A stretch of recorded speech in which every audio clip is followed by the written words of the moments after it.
Hello there. How are you? I hope you're very well, and welcome to Fireside Reading.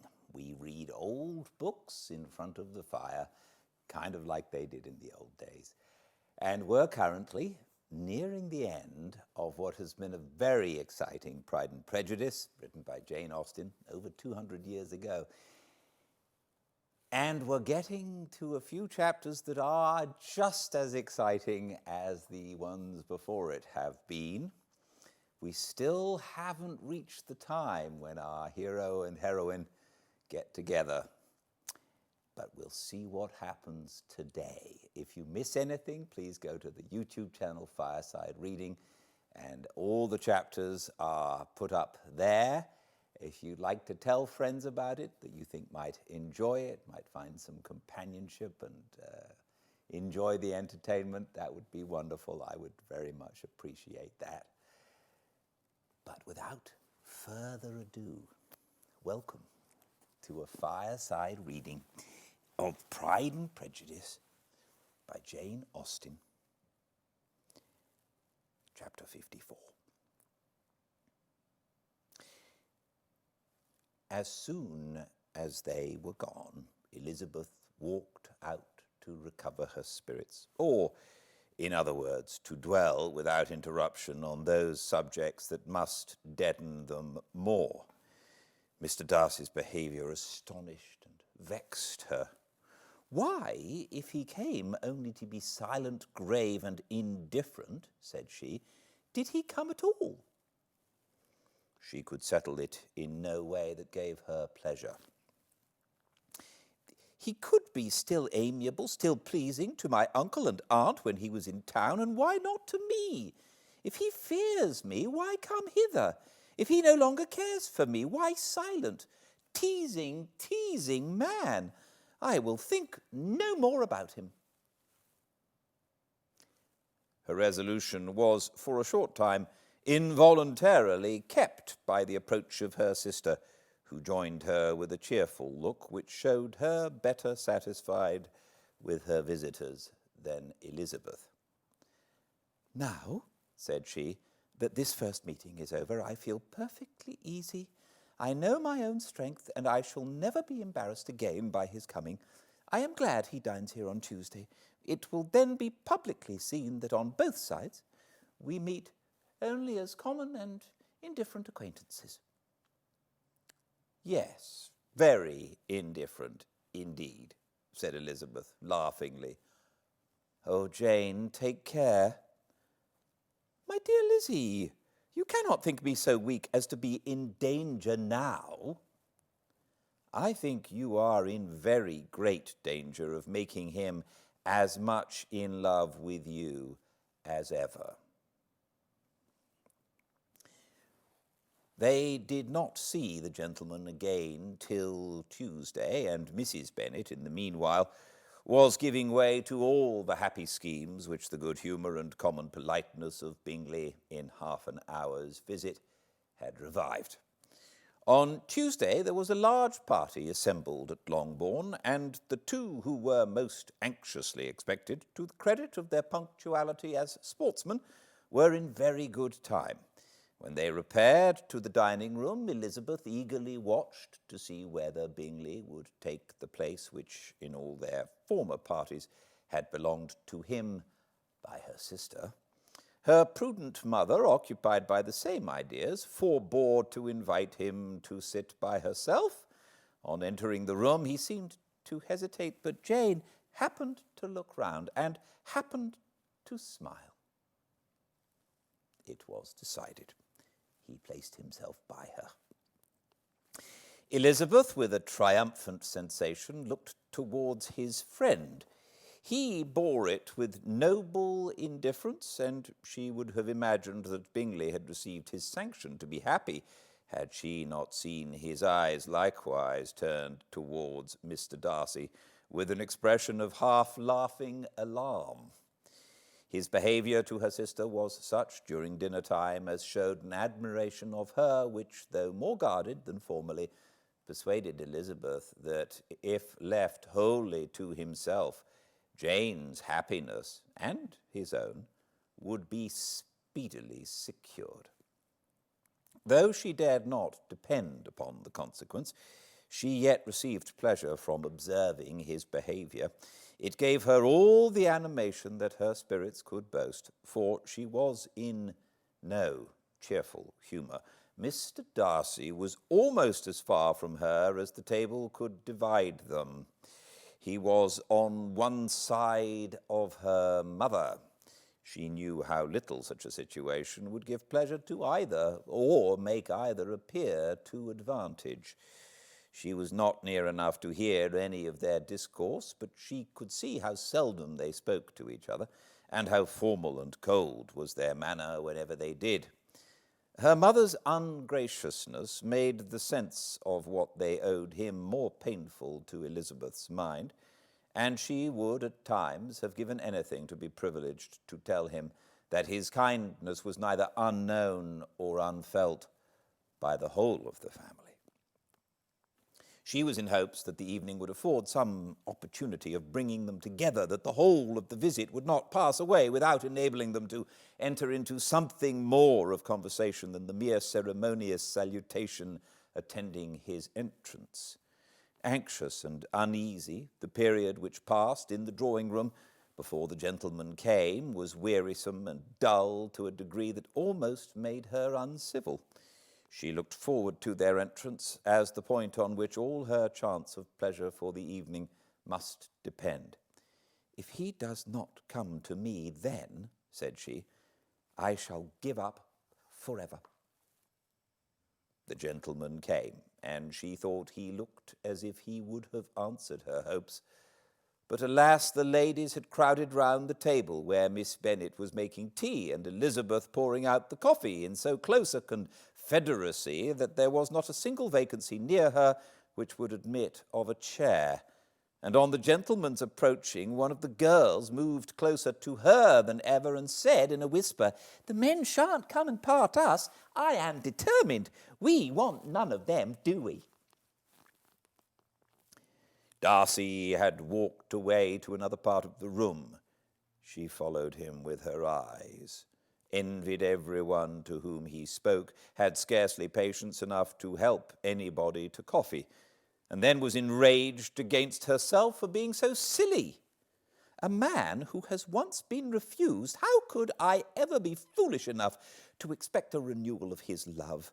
Is there one among the sex who would not protest against such a weakness as a second proposal to the same woman?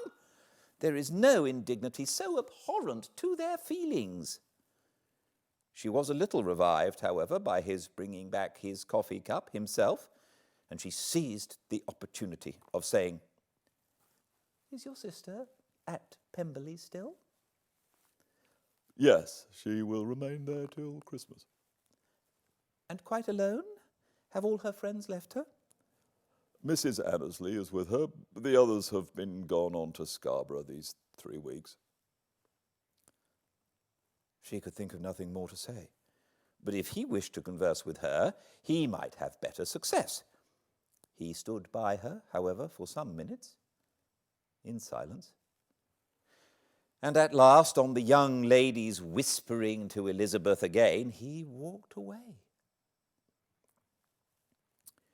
When the tea things were removed and the card tables placed, the ladies all rose, and Elizabeth was then hoping to be soon joined by him, when all her views were overthrown by seeing him fall a victim to her mother's rapacity for whist players, and in a few moments after, seated with the rest of the party. She now lost every expectation of pleasure. They were confined for the evening at different tables, and she had nothing to hope but that his eyes were so often turned towards her side of the room as to make him play as unsuccessfully as herself.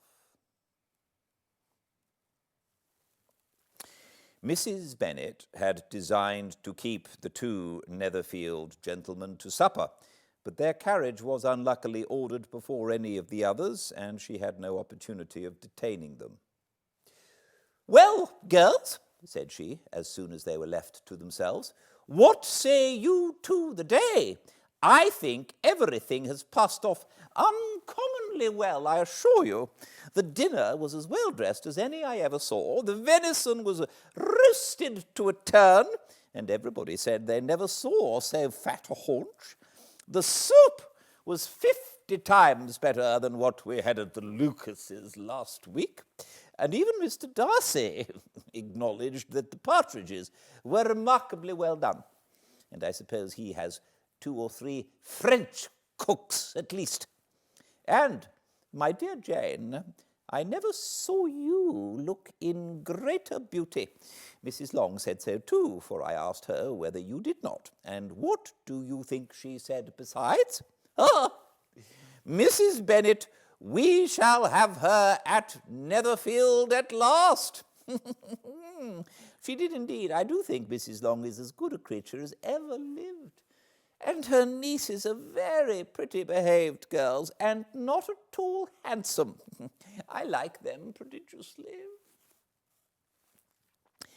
Mrs. Bennet, in short, was in very great spirits. She had seen enough of Bingley's behaviour to Jane to be convinced that she would get him at last, and her expectations of advantage to her family when in a happy humour were so far beyond reason that she was quite disappointed at not seeing him there again the next day to make his proposals.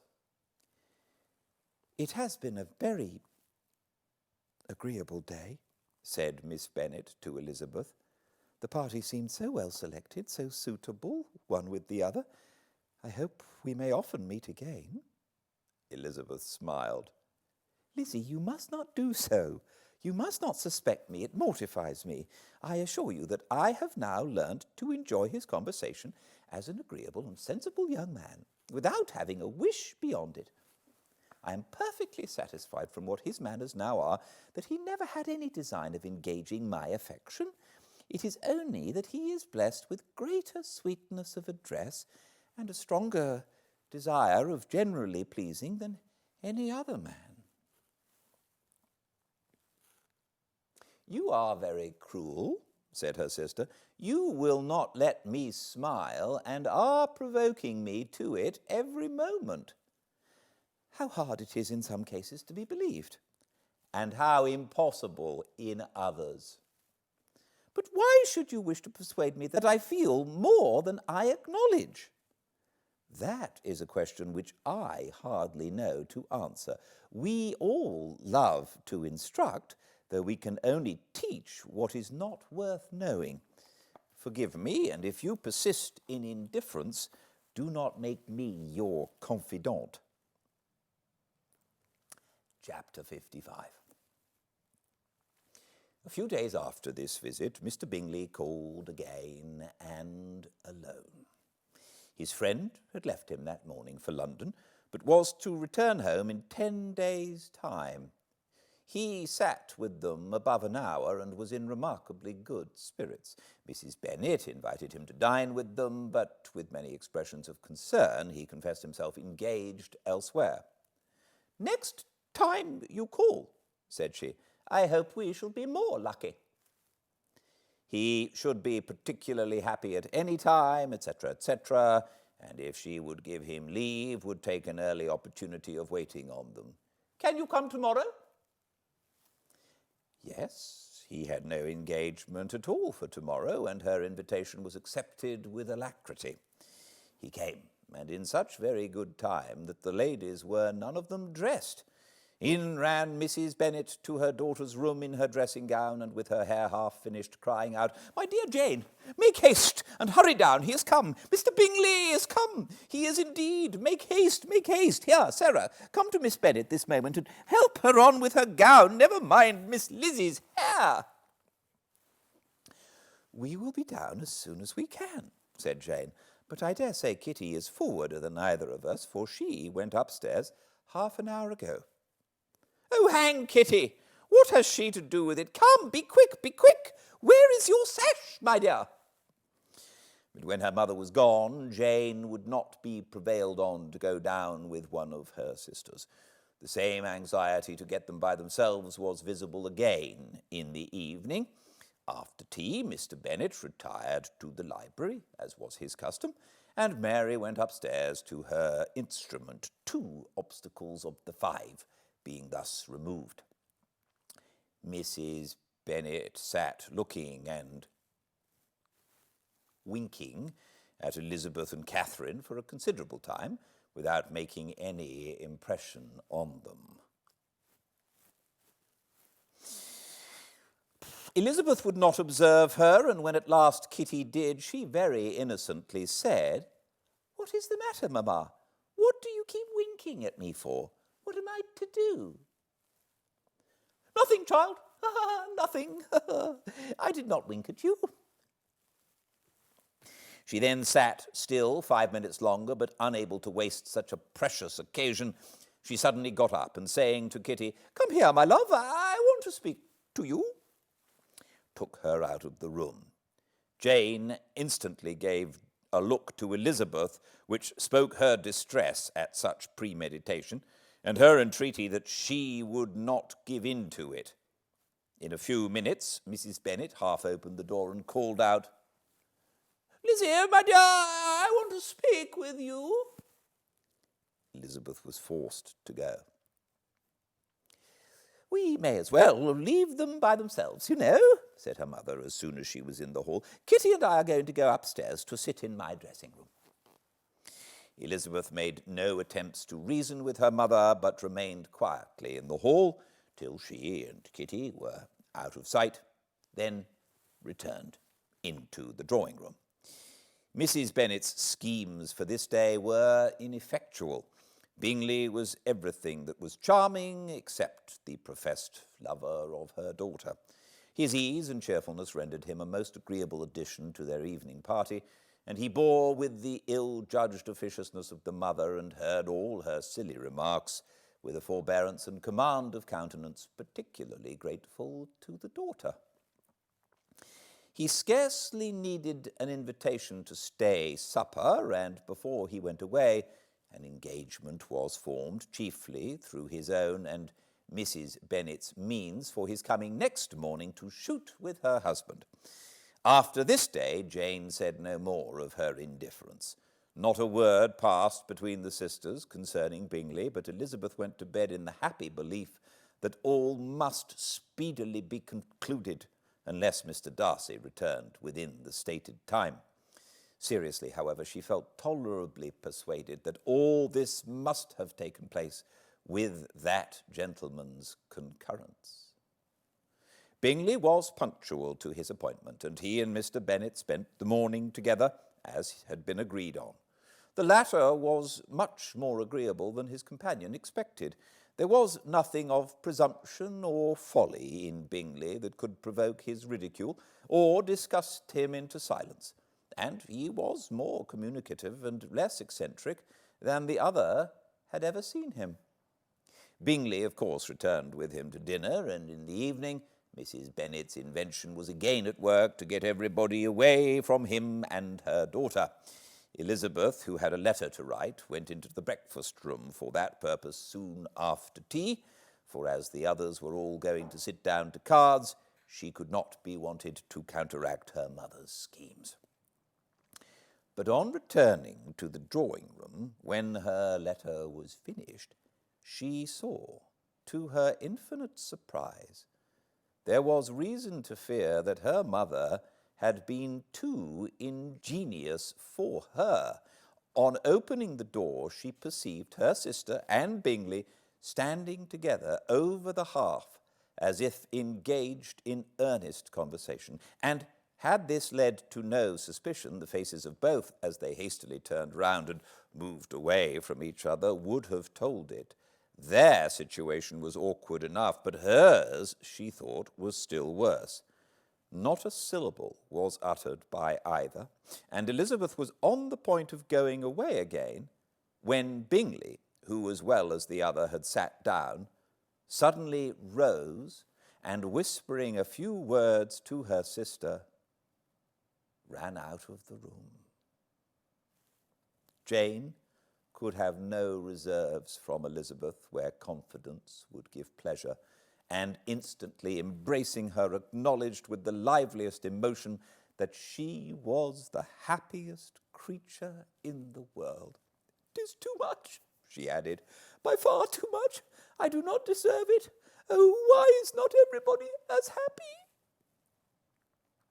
Elizabeth's congratulations were given with a sincerity, a warmth, a delight which words could but poorly express. Every sentence of kindness was a fresh source of happiness to Jane. But she would not allow herself to stay with her sister or say half that remained to be said for the present. "I must go instantly to my mother," she cried. "I would not on any account trifle with her affectionate solicitude, or allow her to hear it from anyone but myself. He is gone to my father already. Oh, Lizzie, to know that what I have to relate will give such pleasure to all my dear family. How shall I bear so much happiness?" She then hastened away to her mother, who had purposely broken up the card party and was sitting upstairs with Kitty. Elizabeth, who was left by herself, now smiled at the rapidity and ease with which an affair was finally settled that had given them so many previous months of suspense and vexation. "And this," said she, "is the end of all his friends' anxious circumspection, of all his sister's falsehood and contrivance. The happiest, wisest, most reasonable end." In a few minutes she was joined by Bingley, whose conference with her father had been short and to the purpose. "Where is your sister?" said he hastily as he opened the door. "With my mother upstairs. She will be down in a moment, I dare say." He then shut the door, and coming up to her, claimed the good wishes and affection of a sister. Elizabeth honestly and heartily expressed her delight in the prospect of their relationship. They shook hands with great cordiality, and then, till her sister came down, she had to listen to all he had to say of his own happiness and of Jane's perfections. And in spite of his being a lover, Elizabeth really believed all his expectations of felicity to be rationally founded, because they had for basis the excellent understanding and super-excellent disposition of Jane, and a general similarity of feeling and taste between her and himself. It was an evening of no common delight to them all. The satisfaction of Miss Bennet's mind gave a glow of such sweet animation to her face as made her look handsomer than ever. Kitty simpered and smiled and hoped her turn was coming soon. Mrs. Bennet could not give her consent or speak her approbation in terms warm enough to satisfy her feelings, though she talked to Bingley of nothing else for half an hour. And when Mr. Bennet joined them at supper, his voice and manner plainly showed how really happy he was. Not a word, however, passed his lips in allusion to it, till their visitor took his leave for the night. But as soon as he was gone, he turned to his daughter and said, "Jane, I congratulate you. You will be a very happy woman." Jane went to him instantly, kissed him, and thanked him for his goodness. "You are a good girl," he replied, "and I have great pleasure in thinking you will be so happily settled. I have not a doubt of your doing very well together. Your tempers are by no means unlike. You are each of you so complying that nothing will ever be resolved on, so easy that every servant will cheat you, and so generous that you will always exceed your income." "I hope not. Imprudence or thoughtlessness in money matters would be unpardonable in me." "Exceed their income! My dear Mr. Bennet," cried his wife, "what are you talking of? Why, he has 4,000 or 5,000 a year, and very likely more. Then addressing her daughter, oh, my dear Jane, I'm so happy. I'm sure I shan't get a wink of sleep tonight. I knew how it would be. I always said it must be so at last. I was sure you could not be so beautiful for nothing. I remember as soon as ever I saw him when he first came into Hertfordshire last year, I thought how likely it was that you should come together. Oh, he is the handsomest young man that ever was seen. Wickham, Lydia were all forgotten. Jane was beyond competition, her favourite child. At that moment, she cared for no other. Her younger sisters soon began to make interest with her for objects of happiness which she might in future be able to dispense. Mary petitioned for the use of the library at Netherfield, and Kitty begged very hard for a few balls there every winter. Bingley, from this time, was of course a daily visitor at Longbourn, coming frequently before breakfast and always remaining till after supper, unless when some barbarous neighbour who could not be enough detested had given him an invitation to dinner which he thought himself obliged to accept. Elizabeth had now but little time for conversation with her sister, for while he was present, Jane had no attention to bestow on anyone else. But she found herself considerably useful to both of them in those hours of separation that must sometimes occur. In the absence of Jane, he always attached himself to Elizabeth for the pleasure of talking of her, and when Bingley was gone, Jane constantly sought the same means of relief. "He has made me so happy," said she one evening, "by telling me that he was totally ignorant of my being in town last spring. I had not believed it possible." "I suspected as much," replied Elizabeth. "But how did he account for it?" "It must have been his sister's doing. They were certainly no friends to his acquaintance with me, which I cannot wonder at, since he might have chosen so much more advantageously in many respects. But when they see, as I trust they will, that their brother is happy with me, they will learn to be contented, and we shall be on good terms again, though we can never be what we once were to each other." "That is the most unforgiving speech," said Elizabeth, "that I ever heard you utter. Good girl, it would vex me indeed to see you again the dupe of Miss Bingley's pretended regard. Would you believe it, Lizzie, that when he went to town last November, he really loved me, and nothing but a persuasion of my being indifferent would have prevented his coming down again? He made a little mistake, to be sure, but it is to the credit of his modesty." This naturally introduced a panegyric from Jane on his diffidence and the little value he put on his own good qualities. Elizabeth was pleased to find that he had not betrayed the interference of his friend, for though Jane had the most generous and forgiving heart in the world, she knew it was a circumstance which must prejudice her against him. "I am certainly the most fortunate creature that ever existed," cried Jane. "Oh, Lizzie, why am I thus singled from my family and blessed above them all? If I could but see you as happy, if there were but such another man for you!" "If you were to give me 40 such men, I never could be so happy as you. Till I have your disposition, your goodness, I never can have your happiness. No, let me shift for myself, and perhaps, if I have very good luck, I may meet with another Mr. Collins in time." The situation of affairs in the Longbourn family could not be long a secret. Mrs. Bennet was privileged to whisper it to Mrs. Phillips, and she ventured, without any permission, to do the same by all her neighbours in Meryton.